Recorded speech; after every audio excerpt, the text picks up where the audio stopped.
Assalamualaikum. MCQ number 163. The transition, for instance, falls under which category? देखिए transition words तो आपको पता है कि ये मुख्तलिफ तरीक़ों के लिए इस्तेमाल होते हैं। यानी आप अगर एग्जाम्पल देना चाहते हैं, आप काज और इफेक्ट को मेंशन करना चाहते हैं, इस तरह आप सीक्वेंस को मेंशन करना चाहते हैं, और वो नोट्स मैंने आप लोग के साथ खूब डिटेल में शेयर किए हैं। आप अगर एक दो दफ़ा उसको पढ़ लेंगे तो आप लोग का आइडिया उससे और भी ज़्यादा क्लियर हो जाएगा।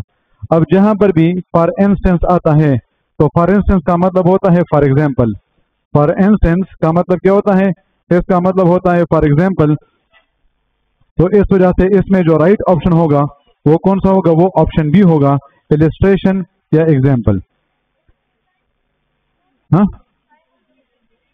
नन टाइम एंड सीक्वेंस भी इस्तेमाल नहीं होता उसके लिए। तो आप कहते हैं फर्स्टली, सेकेंडली, थर्डली, लास्टली, इस तरह के वर्ड्स आप यूज करते हैं। MCQ number 164, which is correct?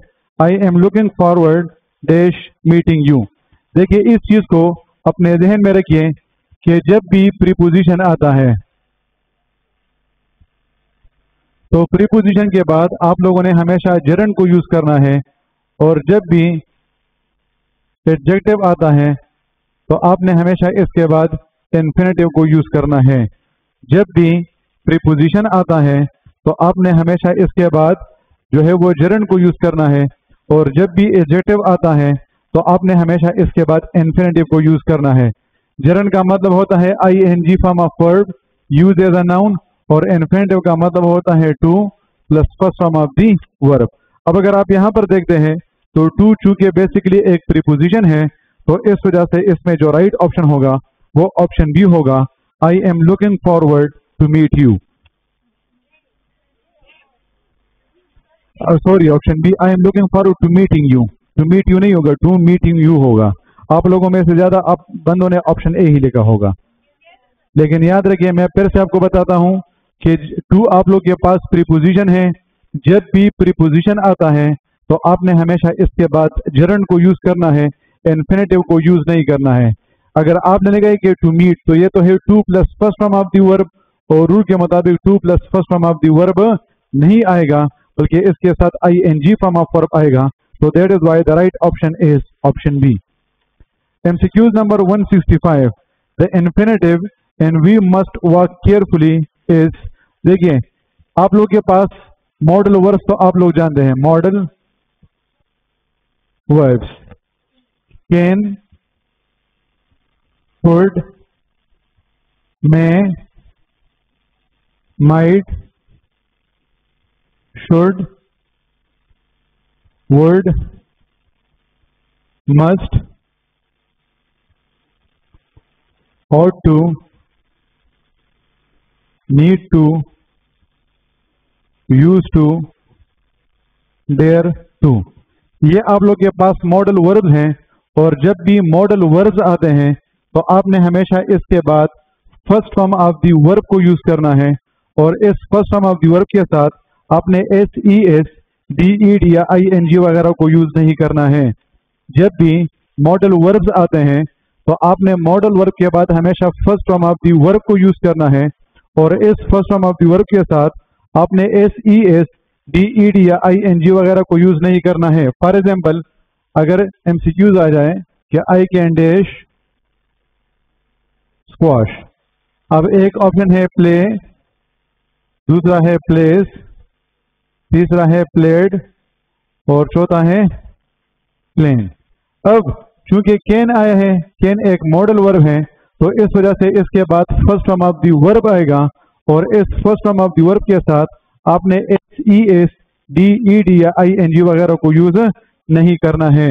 और मॉडल वर्ब के बाद जब भी first form of the verb आता है तो आप उसे कहते हैं बेयर इन्फिनेटिव। एक आपके पास होता है टू इन्फिनेटिव, और एक होता है बेयर इन्फिनेटिव। फॉर एग्जाम्पल अगर यहाँ पर हमने लिखा कि टू स्टार्ट, अब यहाँ पर टू आया है और इसके साथ first form of the verb आया है, तो ये बन गया है टू इन्फिनेटिव। लेकिन जब भी कोई भी इन्फिनेटिव टू के बगैर आ जाए तो उसे कहा जाता है बेयर इन्फिनेटिव।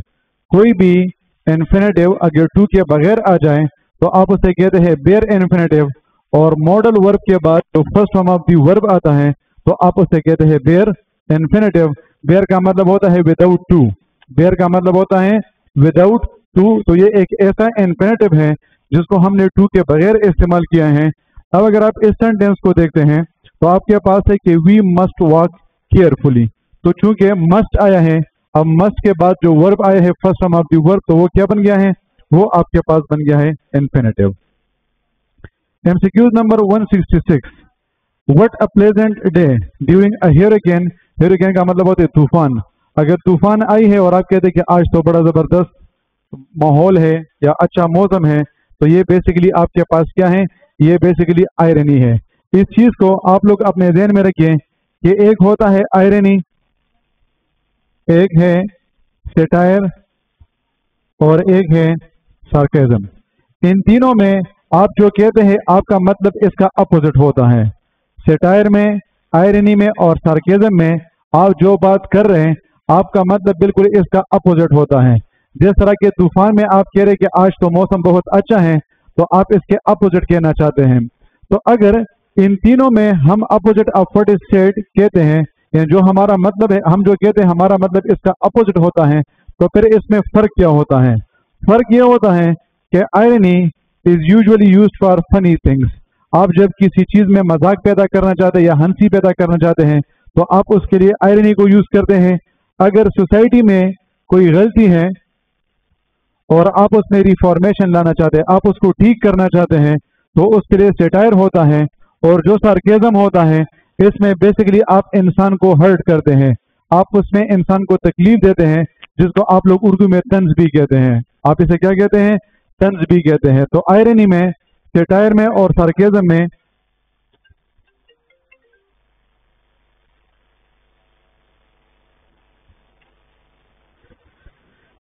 आप जो कहते हैं आपका मतलब बिल्कुल इसका अपोजिट होगा। फर्क सिर्फ और सिर्फ ये होगा कि आयरनी आप जो है वो मजाक के लिए करते हैं, सेटायर आप रिफॉर्मेशन के लिए करते हैं, और सार्केज्म में आप क्या करना चाहते हैं? बंदे को तकलीफ देना चाहते हैं। तो इस वजह से ये आप लोग के पास बन जाएगा वर्बल आयरनी। अच्छा, एक होता है वर्बल आयरनी और एक होता है सिचुएशनल आयरनी। वर्बल का मतलब होता है अल्फाज का इस्तेमाल करना। वर्बल का मतलब क्या होता है? अल्फाज का इस्तेमाल करना।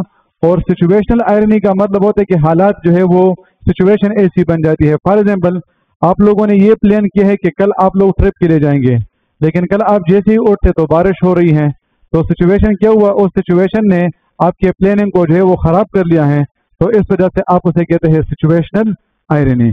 तो इसमें जो आपके पास राइट ऑप्शन होगा वो ऑप्शन ए होगा। MCQs number 167, would that I were the topper of the test, the given sentence is dash. जब भी किसी सेंटेंस के स्टार्ट में वुड दैट आता है तो वुड दैट का मतलब होता है काश, और फिर ये आप लोग के पास बन जाएगा ऑप्टेटिव सेंटेंस। वो सेंटेंस जिसमें आप अपने ख्वाहिश का इजहार करते हैं या किसी को कोई दुआ देते हैं या किसी पे लानत भेजते हैं, तो ऐसे सेंटेंस को आप कहते हैं ऑप्टेटिव सेंटेंस। वो सेंटेंस जिसमें आप किसी को कोई दुआ देते हैं, अपने किसी ख्वाहिश का इजहार करते हैं या किसी पे लानत भेजते हैं, तो ऐसे सेंटेंस को कहा जाता है ऑप्टेटिव सेंटेंस। अब चूंकि यहाँ पर वुड दैट आया है, तो वुड दैट का मतलब होता है काश, और काश को हम किस लिए इस्तेमाल करते हैं? इसको भी हम इस्तेमाल करते हैं विश के लिए। तो that is why the right option is option A, optative sentence. Which word is spelled correctly? देखिए, अगर यहां पर हम लेते हैं कि RECEIVE और एक आपके पास है FIELD, यानी EI कब आएगा और IE कब आएगा? तो जब भी C आता है, C, इस C के बाद हमेशा आप लोगों ने EI को इस्तेमाल करना है। इसके अलावा आपके पास जितने भी सिचुएशंस आते हैं आपने IEO इस्तेमाल करना होगा। ये EI और IE बहुत बड़ा कंफ्यूजन क्रिएट करता है। तो इतना याद रखें कि जब भी आपके पास वर्ड C आता है, C,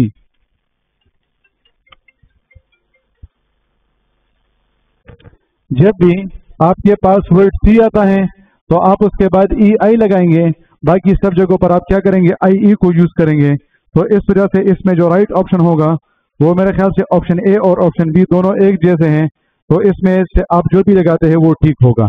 लेकिन आप इस रूल को समझ गए हैं कि यहाँ पर आई नहीं आएगा पहले, बल्कि ई पहले आएगा। तो that is why the right option is option B. A और बी दोनों हैं जी। آگے تو بس دوڑ لبن شاید نمبر ہو گئے کہ چاہے اے لکھ لی کہ چاہے بی لکھ لی چپک جی ہاں MCQ number 168 169 they decided to dash the offer on the house. اب ٹو آئے ہیں تو ٹو کے بعد جب فرسٹ فارم آف دی ورب آئے گا تو وہ کیا بن جائے گا انفینیٹیو بن جائے گا. اب یہاں پر آپ لوگ کے پاس دو چیزیں ہیں ایک ایکسپٹ ہے اور ایک ایکسپٹ ہے. EXCEPT کا مطلب ہوتا ہے وداؤٹ. اس کا مطلب کیا ہوتا ہے وداؤٹ یعنی آپ لوگ کے بغیر میڈیکل کالج جو ہے وہ ادھورا رہے گا. تو اس وجہ سے یہ بہت اچھی بات ہے کہ آپ لوگ جو ہے وہ میڈیکل کالج میں موجود ہو اور میڈیکل کالج کو اس کے ادھورے پن کو ختم کرنے کے لیے یہ ضروری ہے کہ آپ کا رزلٹ ایکسیپٹیبل ہو. آپ ایسا رزلٹ دے دیں جس کو وہ ایکسیپٹ کریں کہ ہاں بالکل آپ نے جو رزلٹ دیے وہ ٹھیک ہے. تو پھر اس وجہ سے اس میں جو رائٹ آپشن آئے گا وہ آپشن بی ہوگا to accept the offer on the house. Find the adorable he look everywhere for his keys. دیکھیے آپ لوگوں کو پتہ ہے کہ ایڈورب آف پلیس جس طرح اس کے نام سے واضح ہے کہ اس میں آپ جگہ کی بات کرتے ہیں. اب اگر آپ ایوری ویئر کی بات کرتے ہیں تو ایوری ویئر کس چیز کو شو کرتا ہے پلیس کو شو کرتا ہے کہ نہیں. تو اس وجہ سے اس میں جو رائٹ آپشن ہوگا وہ کیا ہوگا وہ آپشن سی ہوگا. اور لاسٹ MCQs ہوگا select the best placement for the adverb never. I have never been to Paris. اس میں جو رائٹ آپشن ہوگا وہ آپشن سی ہوگا. دیکھیے یہ ایڈورب آپ لوگ کے پاس ہے adverb of frequency. Adverb of frequency کا مطلب ہوتا ہے کہ آپ کو بتاتے کہ یہ کام آپ کتنی دفعہ کر رہے ہیں. تو نارملی اس کا اسٹرکچر ایسے ہوتا ہے کہ ایک آپ لوگ کے پاس ہیلپنگ ورب ہوتا ہے پھر اس کے بعد ایڈورب آتا ہے اور پھر اس کے بعد مین ورب آتا ہے. ہیلپنگ ورب ہوگا پھر اس کے بعد آپ لوگ کے پاس ایڈورب ہوگا اور پھر آپ لوگ کے پاس کیا ہوگا مین ورب ہوگا. اگر آپ لوگ کے پاس adverb of place adverb of time یا ایڈورب آف مینر آیا ہے adverb of place adverb of time and adverb of manner تو آپ اس کو کیا کرتے ہیں آپ اس کو سینٹینس کے اینڈ میں لگاتے ہیں. اور اگر آپ لوگ کے پاس ایڈورب آف ڈگری یا ایڈورب آف فریکوینسی آتا ہے تو پھر اس کے لیے کیا ہوگا اس کے لیے آپ اس اسٹرکچر کو استعمال کریں گے. تو اب آپ لوگ کے پاس یہاں پر ہیو جو ہے وہ ہیلپنگ ورب ہے اور بین مین ورب ہے. تو that is why the right option is option C I have never been to Paris. Thank you very much. اللہ حافظ.